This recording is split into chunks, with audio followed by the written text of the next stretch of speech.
Hey guys, just wanted to chat a little bit this morning about the value of physical therapy and specifically who can benefit from physical therapy and whether or not Resilience RX is something that you may or may not be interested in or may not be a good fit for you.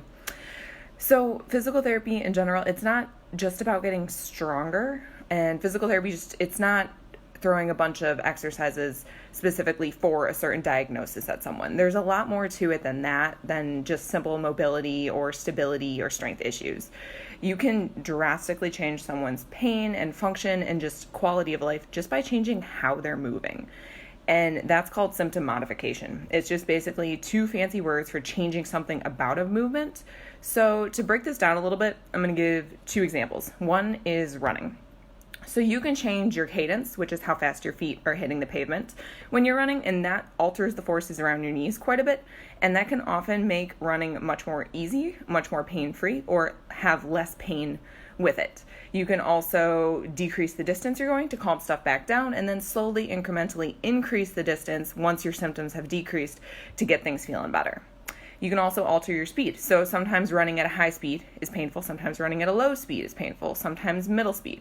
So if you alternate how fast you're running, so say you run a little bit faster, then a little bit slower, and kind of throw in some mixed speed work, sometimes that can be a lot more beneficial than just running all one pace.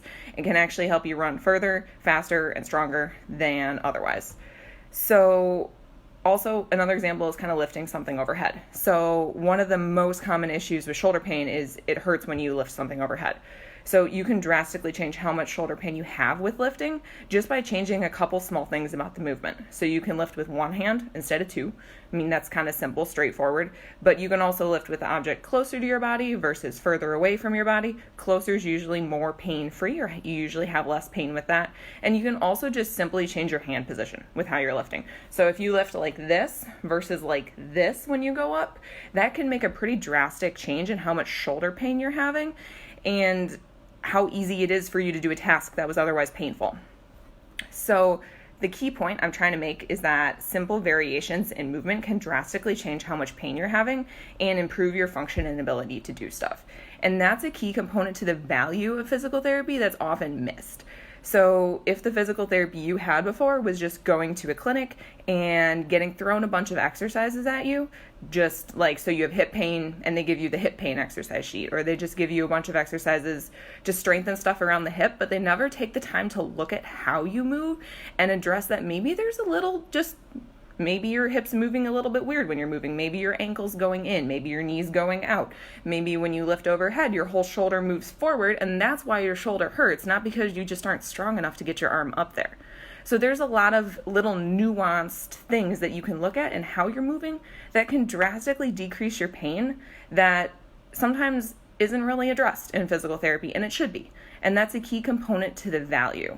And so value it's incredibly important, and physical therapy isn't just throwing a bunch of exercises at someone and just hoping they get better. It's really looking at how you move, how can that be easier, how can you have less pain with that. And so the main goal with Resilience RX is not to just get you out of pain, but to keep you moving when you're in pain so you have less pain when you're doing stuff, so you can keep doing what you're passionate about, because that's the whole point, really, to do what you want and enjoy it. And so kind of the main point I wanted to make is how you move is just as important as whether or not you have the mobility or the strength to do the movement. The how is just as important as the can. If you can do it and you're doing it really crappy, it doesn't really matter because you're still having pain with it. So if you've got any questions about how to move better or have less pain when you're moving, or improve your movement so you can decrease your injury risk or improve your performance, shoot me a message and I'd love to chat.